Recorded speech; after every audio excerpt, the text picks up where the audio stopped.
Dragons are gonna be everywhere in Albion Online. It's a big update, we have test server patch notes, and the first thing we're looking at is the Ancient Lands. Let's dive right in.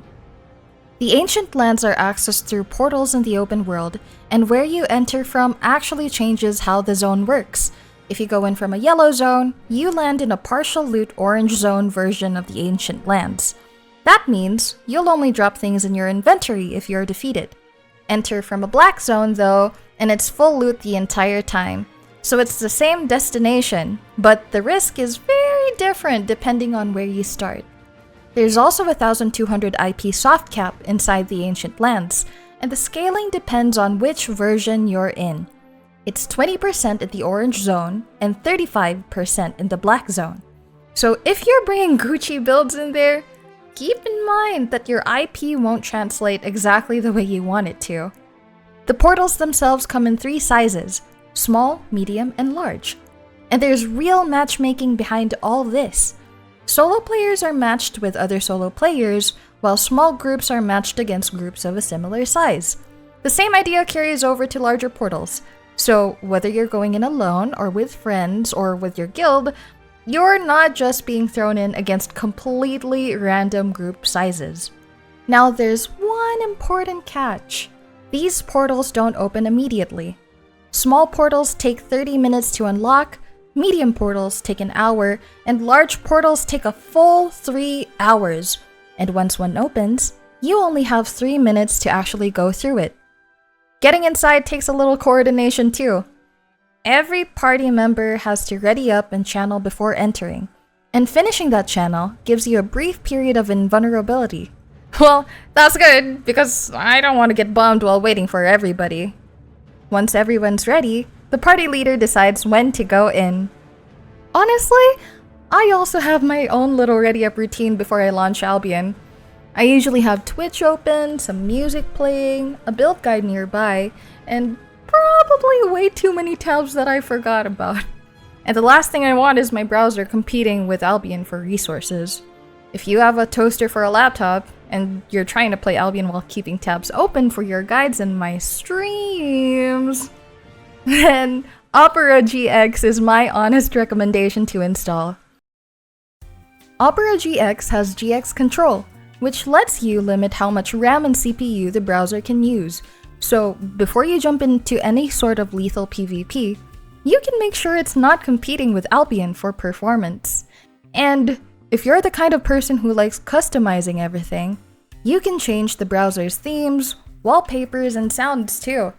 You want more dragons in your browser? You can have all the dragons with Opera GX. If you'd like to give it a try, I've got a link down in the description. It's completely free to download, and using my link also helps support the channel. So, thank you so much if you decide to check it out. Now, let's get back to the Ancient Lands. One thing worth knowing is that once you're inside, parties stay anonymous to each other, so you'll only see the names of your own group. And once you arrive, you'll see 2 quests tracking at the same time. A global quest that eventually unlocks the final encounter, and a local quest tied to whatever island you're currently on. Completing a local quest rewards you with a portal key. These keys are how you move between islands because they can open connections to different parts of the zone. And, this is actually one of my favorite parts, because these keys are not locked to one portal. You can pick one back up and take it somewhere else, opening a completely different path. So, you're not just following one fixed route through the Ancient Lands. There's some actual strategy in deciding where you want to go. As you go deeper, you'll come across drakes on certain islands. Defeating enough of them progresses the global quest. Once you've cleared enough, the central island opens after a short delay. That's where you'll find the Ancient Lands' own boss encounter, the Fire Drake. Defeat it, and you'll get a big chunk of loot. Plus, a portal that takes you straight back to the open world region you entered from. And if you don't want to stay until the end, that's fine too. Permanent exit portals are scattered around the outer islands, so you're never completely trapped inside. Now, let's talk about Dragon Energy, a buff that's completely unique to the Ancient Lands. It's stackable, and every stack increases your fame gain, as well as your damage and defense against mobs. There are a few ways to build it up. Dragon shrines can give it to you and your party, regular mobs can drop it, and drakes always give it. You can even get it through PvP. Defeat another player, and their dragon energy transfers to you. But there's a catch. Currently, there's a PvP penalty being tested right now. If you're knocked down, 50% of your current dragon energy is transferred to the group that defeated you, while the rest is lost. Keep in mind though, this part again is still under development on the test server, so it could change before launch. Whatever you have disappears completely when you leave the ancient lands, so this isn't something you stockpile for later. It's meant to be used while you're actually in the zone. Death also works a little differently in the ancient lands. Instead of immediately being defeated when you're knocked down in PvP, you enter the Bleedout state. Your allies have a limited amount of time to revive you, you're going to be seeing a timer on the screen, and if your teammates move away from you, that timer runs down faster. If nobody's around to help, Bleedout eventually ends on its own. Getting revived isn't completely free though. Each revive gives you a stacking 10% reduction to your maximum health, though again, that effect only applies while you're still in the ancient lands. And finally, we have ancient altars. You'll find them scattered across the zone, with one guaranteed on the central island and a few more on the smaller islands near the entrances. You can sacrifice ancient bones at these altars. You get them from drakes and occasionally from chests.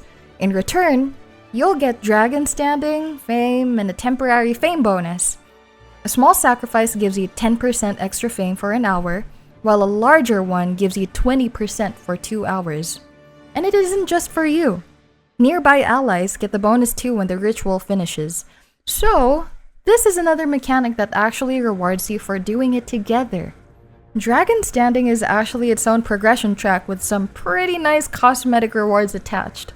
I'll cover all of that in part 2, along with the raid itself and all of the new gear. And that's the ancient lands. Portals, quests, dragon energy, altars, and everything you'll need to know before you ever see a dragon. But that's only half of the Dragonfire update. Part 2 covers the part a lot of you are probably most excited for.